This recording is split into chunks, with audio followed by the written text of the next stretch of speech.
Rakkoolee keessoo ishee waliigaltee biyyaalessaatiin hiikuudhaaf Itoophiyaan marii biyyaalessaa filannoo ishee taasifachuudhaan mari'achaa jirti.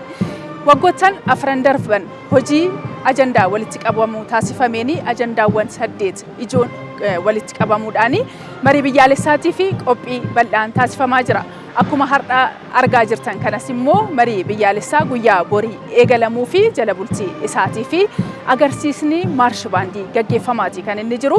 Guyyaa borii marii biyyaalessaa eegalamuuf eegaanii bakka buutonni hawaasaa 4,000 ol ni hirmaatutu eegama. Itoophiyaan marii biyyaalessaa guyyaa boruu gaggeeffamuu fi qophii bal'aa taasisaa turuushee kan kaasan Komishinarri Olaanaa Komishinii Marii Biyyaalessaa Piroofeesar Masfin Ar'aayaa Adoolessi 8 Itoophiyaa fi guyyaa seenaa qabeessadha jedhan.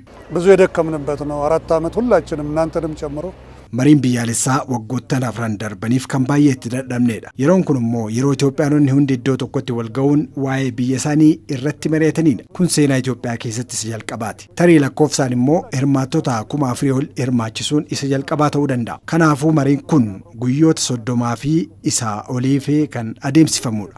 ለ30 ቀናትና ትንሽ ከዛም ዘለግ በሚል ቀናት የሚዋዩበት ጊዜ ነው። መሪ ከናን አጀንዳሌ አደባን ረቲ መሪ በላ ታሲሱኒ ወሊገልቴን ብያሊሳ ኒ ኡማማስ አብዲን ረካአሙ ሂመን ለመላው ኢትዮጵያውያን የ2019 ከመግባቱ በፊት ኢትዮጵያኖኒ ሁንዲ ኡቱበር 2019 ሴኒን አጀንዳሌ ሙራስ ረቲ መሪያቹን ወሊገልቴር ኒጌኛ ጀዴን ያ ከናፍሞ ረቢኖ አገርጋሩ ኢትዮጵያኖኒ ሁንዲ በገጉያ ከነጌሰን ጀቹን በርባል ሁሉም ኢትዮጵያውያን በያለንበት ቦታ ለዚህ ቀን እንኳን አደረሰን ይላል። Marichi Itoophiyaa giddu galeeffachuun kan taasifamudha kan jedhan Komishinarri Komishinii Marii Biyyaalessaa Piroofeesar Masfin Ar'aayaa hirmaattonni marichaas kana hubachuun miira tasgabbaa'aa fi ilaalcha biyyummaatiin maricha gaggeessuu qabu dhaaman. በንቃት ትንሽ ከስሜታዊነት በተሻለ መልኩ በጸዳ መልኩ dammaqinaa fi miirummaa irraa bilisa ta'uun sababaan biyya isaaniitiif iddoo dhufan yaaduun osoo hin taane Itoophiyaa giddu galeeffachuun marii hunda keenyaaf fayyadu taasisuun karaa nagaa nuu saaqu jedheen abdii qaba. Hojii bal'aatu nu eeggata. Kanas